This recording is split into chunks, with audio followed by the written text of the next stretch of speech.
Welcome back, Stalkers. Today we have a huge video because patch 1.5 for Stalker 2 has been released and the title of this update is Guns and Looting. So today we're gonna be going through everything which they have actually, said within this update, or well, some of the biggest features and additions they have added, because a lot of the stuff that people have been requesting and some of the stuff which has been mentioned in the roadmap for the game has actually started coming out. First off, actually having mutant loot. So in patch 1.5, after you take down a mutant, you can loot that mutant for some extra loot which you can sell later on. This is very much a nice addition because usually before this, if you are fighting mutants, especially bloodsuckers, you're gonna be spending a lot of money because, well, you're gonna be wasting a lot of ammo and there was no way for you to actually get some of that money back. So now with the ability to loot those monsters, you can actually do it and actually make some money in the first place, which incentivizes those fights a lot more if you ask me, because honestly by the end of the game and as I'm playing right now, if I see like two bloodsuckers, I mean, yeah, you can take them down fast, but before actually having any loot there was no incentive to do it, so I simply avoided it. But now the story is gonna be different. Besides that, they added two new weapons, one new handgun called s.t.a.l.k.e.r and the 3-line rifle, which are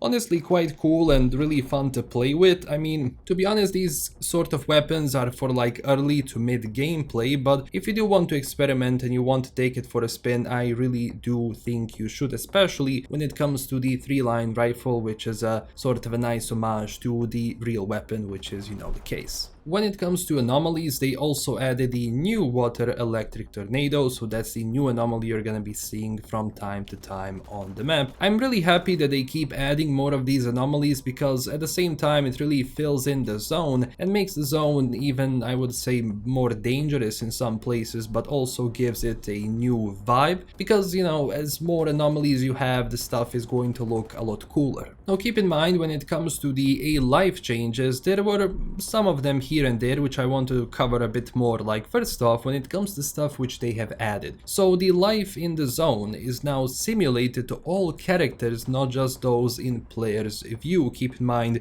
before that, not directly related to like specifically like a life when it's offline, but in some of those cases, like, people were simply not doing what they were supposed to do, even after GSC implemented a feature into a life which actually, makes it so that even if you're not at a location, those NPCs are going to walk around. But most of that stuff was actually being related to stuff which spawns in and not specifically to all of the people in the zone, so now things should be different. Through my, playthrough overall, I started seeing a lot more people, different stalkers, so it really wasn't like before where you're gonna be seeing like specific group of enemies and you always felt like, okay, like a life works, but it like sort of only spawns the same stuff around me or the same player groups. Now that's not the case, and you're actually gonna be meeting some people which you have met before under the same name if they do actually survive in the zone. So that's something that is slowly shaping up to be the A-Life system that people are expecting, but it's not,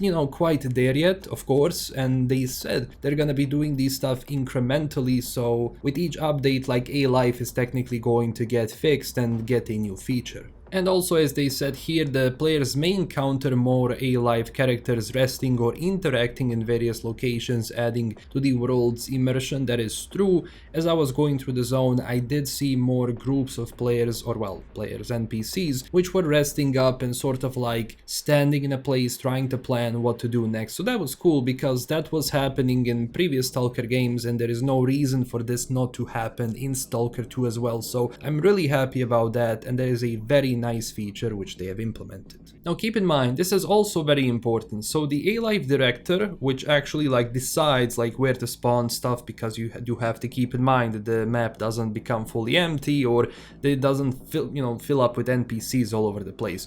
So the A-Life director will no longer respawn characters at the edge of visualization. Instead, respawn moved further away from the player while maintaining the zone's population, which means that as it should work, and something I noticed is that when you're walking around and you see like a group of enemies spawn like 20-30 meters from you, that's not going to be the case. They're going to spawn much further and they're going to start moving towards your location, or basically like the random locations, you know, throughout the zone. So those things are better, although I will say that one time I still experienced the same thing where basically like 20-30 meters from me I legit saw a group of like freedomers, you know, just spawn, like just poof. So that was the case, but besides that, like some of the changes which are implemented here are feeling a lot better, at least for these 5 hours I had a chance to play it. Now also when it comes to some of the UI and user experience changes, they added displaying of available artifact slots for armors in the upgrade tab. I think this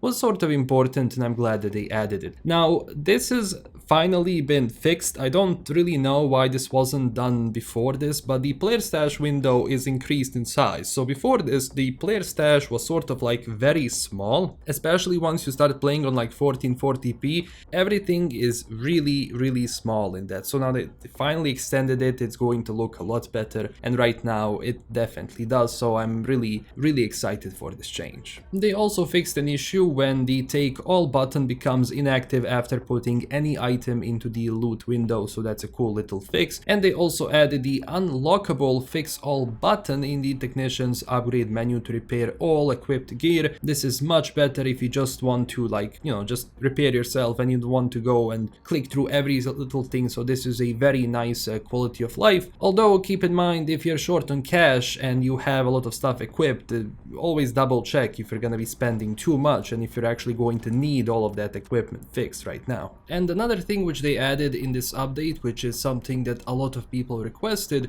was the ability to skip shader compilation. So now once you go into the game, you're gonna be able to do it. Also throughout the map you're gonna be seeing different vehicles, well, new vehicles, but you cannot drive these vehicles. These are only for decoration mostly, and they're gonna be doing some SFX and VFX, which is, you know, just going to make the zone a bit more, how would I say, immersive in that sense. Now this next change is something I have been talking about, I believe, in every sort of video I have been doing when it sort of came to these patches. They finally added the continuous reload for all of the weapons, or as they call it here, they added the reload renewal feature for all of the weapons. Meaning, right now, if you take out your mag and you start sprinting or you do something else and you know, return your weapon, you're not going to remove that mag again magically as it appears, but your character will now take the magazine out of their pack and it's going to insert it into a weapon and continue that reload. So that's really cool. So you cannot reload when you're sprinting. I would sort of like that, but if they want to maintain it in this way, I think this is a very cool addition and something which was very much requested by a lot of people, because it simply did not make sense for you to like take out the magazine, do a little sprint, and then magazine automatically appears in your rifle magically. And look, so far when it comes to A-Life, as I said, like things are improving. I'm seeing a lot more variety in the zone. I'm seeing a lot more stalkers in the zone, and I'm definitely starting to see like how they want to shape this game further, although it's definitely going to take some time until this fully fleshes out, but they still have until like the end of the year, or basically even longer, to like continue to fix this, and even after that, like with the new roadmap, when we get it eventually. So as they do this, I believe this is going to be a really nice addition to people to go back and sort of play the game again. Now, when it comes to the general AI and combat of enemies, or well, combat in general, this is what was fixed. They fixed an issue when Snork was unable to jump off some isolated areas, so be careful now. Some of the safe spots which you have are not going to be safe anymore. They also fixed an issue when Controller was able to deal damage by his roar ability out of his line of sight through objects and walls. This is really good fix. And they also fixed an issue when Pseudo Giant was able to stuck at short distances from the player, or well, basically stop and freeze in one place. Some immersion fixes as well, like for example the rodents are not going to make any sound after death. They also added the ballistic fall off on the long distance for NPCs, so they won't be able to hit players while too far away. This is definitely like, you know, something that a lot of people were requesting, because it wasn't fair that we have this weapon drop off, or well, ballistic fall off, and the NPCs do not. They also improved the mutants' attacking behavior when player is standing still. One of the stuff I noticed is that dogs, for example, are not running away in like circles too much around me, which is something they did in the original game and it's some normal behavior, but they were doing it, a bit too much and it wasn't really looking well, especially when it comes to these animations, and they sort of started glitching anywhere, just into the ground. That's not going to be the case anymore. It does happen, of course, still, but much less than it did prior to this update. They also fixed an issue where the Chimera jump attack deals damage before reaching player. This is definitely something that a lot of people died because of, so I'm glad this is fixed. And they fixed the issue where Burer could be killed while its shield was active if you were close, so keep in mind if you're gonna be going for that strat now, it's not going to work as it did before. Now they also fixed an issue when NPCs take exposed cover while fighting with each other. That's good. And they fixed an issue where NPCs could walk in place in peaceful hubs, so that's just some bugs here and there which are addressed for that immersion's sake. Do keep in mind, in general, when it comes to combat, the biggest change you're going to see in this combat is like the way they started spawning like NPCs or enemies. It's not as deadly as before, like they're not gonna be spawning 20 meters from you, but as I said, it did happen to me once in my 5-hour playthrough, but keep in mind, that is something which can potentially happen to you as well, so if you did experience that, just let me know down below in the comments. But the actual like combat AI was being worked on the previous 2 patches, because right now they are mostly focused on the other stuff rather than that, so the combat should sort of stay the same. Enemies are still going to be deadly but not too deadly, and they're going to make less mistakes, and they're going to be, well, a lot more normal and behave in a more normal like attack or defensive way with this update. Or well, they did with previous updates, but with this update with the respawns it became a lot better. Now, there are a lot of balance fixes as well, so this is something I want to go through. They fixed the generic issue where mission NPC could have overpowered items in its inventory, so that's been fixed. They reworked ammo for machine guns and sniper rifles. This is very important. So they replaced the 7.62 39mm ammo with 7.6 254mm ammo, so if you see it, don't be alarmed. So this means that when it comes to sniper rifles like SVD-M, SVU and M701 Super, they don't use the light core steel ammo anymore without weapon upgrade, so in stock they only use the supersonic and armor piercing ammo, so keep that in mind. And that's because the PKP machine guns and the Mark 1 EMR and the latest 3-line rifle can now use the light steel core ammo by default, so that's why they implemented that change. And also keep in mind that the supersonic ammo now deals way less damage to weapon durability, making it a lot more useful, and you're not gonna be spending way too much on repairs if you keep using it. They also increased the armor penetration for the Grom S15 weapon. They increased the armor penetration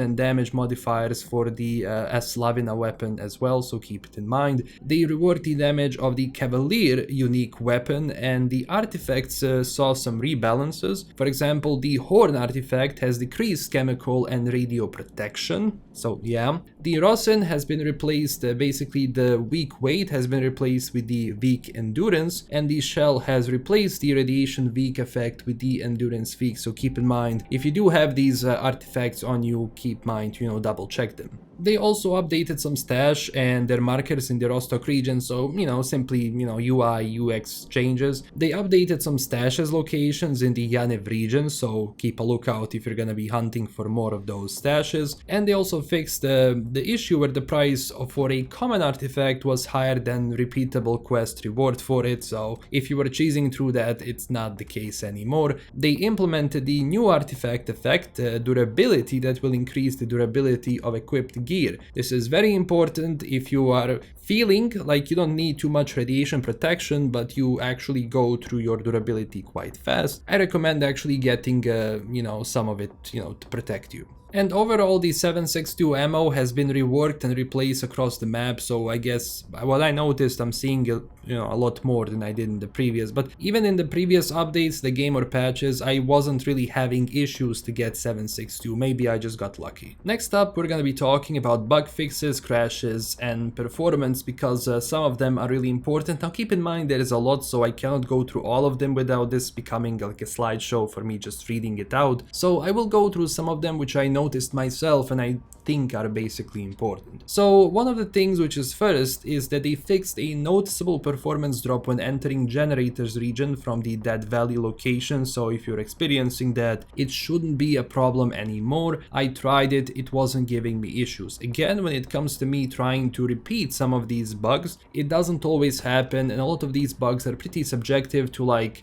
different people and the way they experience them. So if I have a certain bug, maybe you don't have it, and vice versa. They fixed the incorrect description for overall quality and mouse aim sensitivity options in the settings menu, so keep that in mind. They fixed an issue where stamina drain effect was stuck after loading save made in shallow water, so that was kind of weird. They fixed issues where forced mono audio setting did not affect music, so if you were doing it, keep in mind it's going to be fixed now. Some different fixes for placeholders, texts and other stuff which you know, is very much welcoming, and a lot of that stuff is not something you really see all the time, but is, you know, just something which works at the, you know, basic code of the game and making everything, you know, run a lot better. Now when it comes to crashes, they said they fixed different crashes. To be honest, within these 5 hours I didn't have a single crash. Now, when it comes to the performance itself, overall, my performance is pretty much the same as it was in previous updates. I mean, here and there I'm going to be getting a bit more frames from time to time, like in some locations which I didn't get before. When it comes to like hubs, FPS can still drop, you know, mostly because of the metahumans. I think they play a significant role when you have a lot of like those metahuman NPCs being spawned in one area, when you have a lot of like lights and everything. I think on that perspective it definitely needs more work, but slowly and surely at least I'm starting to see like a lot more huge FPS drops, or having like single digits like FPS in some areas, or when it's trying to load. Those things are not really that present, but again, you can actually see in the benchmark up here that, you know, things are running the way they are running. It's sort of smooth, at least in areas which are not social hubs, so I don't really have a huge problem with it, but I'm definitely thinking that some more optimization should be done. When it comes to the main side quests and open world encounters, they fixed a lot of stuff here. Now, this is very important, these are spoilers, so if you don't want me to go through anything here, if you don't want to be spoiled, you can scroll down to another portion of this video, so keep that in mind, spoilers ahead. Now, they fixed a lot of issues here. I'm not going to go through a lot of them, but I will go, for example, through like some of which I experienced and some of the stuff which I was able to recreate. So they fixed an issue when Korushno was sliding inside the elevator during the last step mission. That issue was basically causing some weird like glitching with Korushnov and the way like the whole object was working around it. So that stuff has been fixed now, at least for me, so keep in mind I was able to sort of replicate that, but it wasn't really a huge problem for me because it only happened like after like 7th time that I tried to repeat that fight.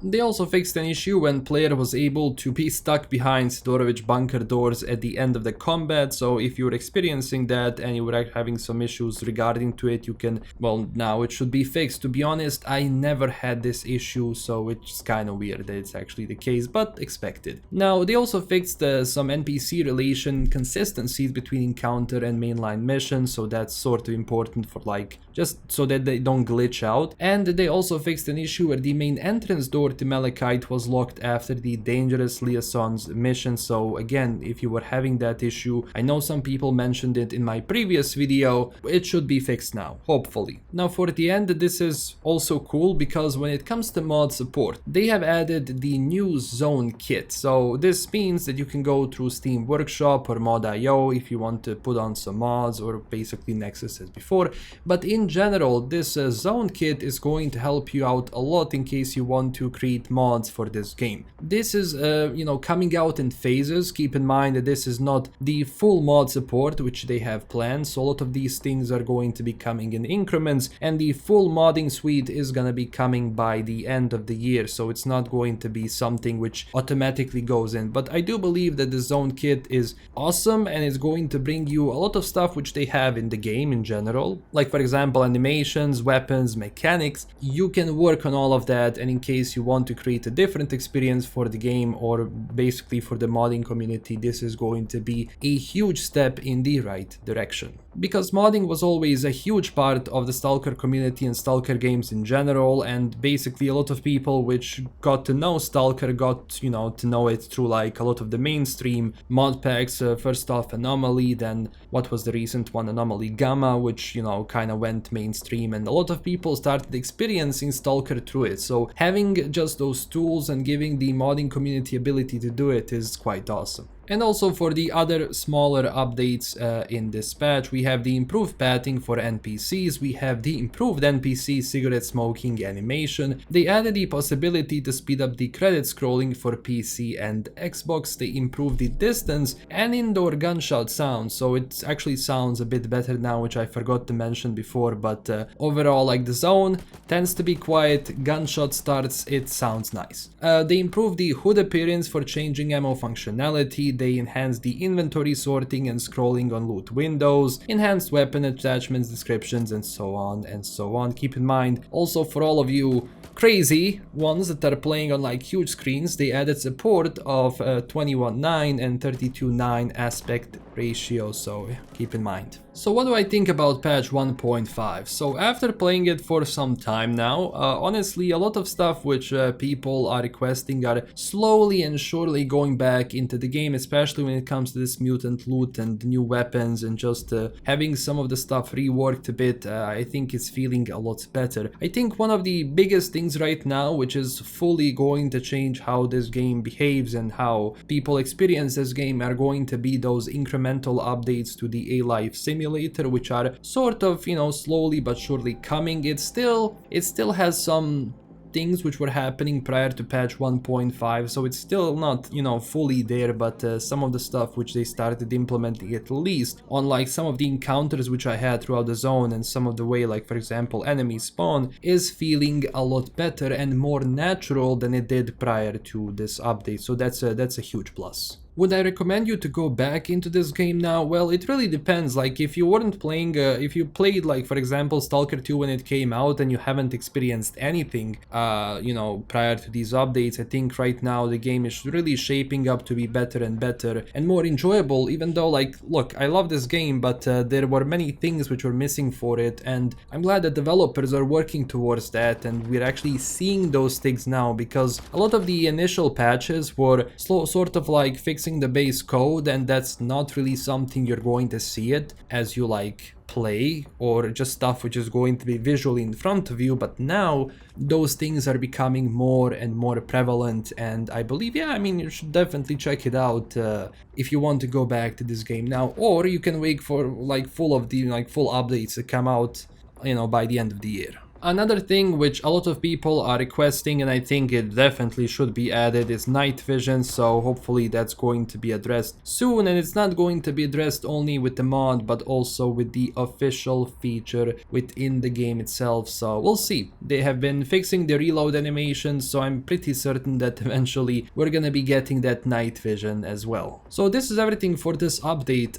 It's truly huge, and there are a lot of things which you can go through yourself, which are like smaller things, but this is really nice to see, and I'm really looking forward to the next update. But for the time being, I'm really like, this is one of the first updates where I just want to play the game even more because of that added mutant loot, because now I get to go out into the zone, fight some mutants, get some loot, go back, sell it. It gives more incentive to play, and especially more incentive to play if you finished all of the missions and if you finished everything within the game. In my saves, when I record this stuff, I go back and forth in my save load files depending where I am to kind of test everything out, so it's okay in that. But for people who finished everything and don't want to go through that ending, I think this is going to be quite nice. But you can tell me down below in the comments, what do you think about patch 1.5? Do you have issues with it? Do you like it? Do you dislike it? Let me know down below. And also, if you want to stay updated with everything Stalker 2, don't forget to smash that like and subscribe button. And also huge thanks to my current Patreon supporters. This is LKM signing out, and I will see you very soon with a new video.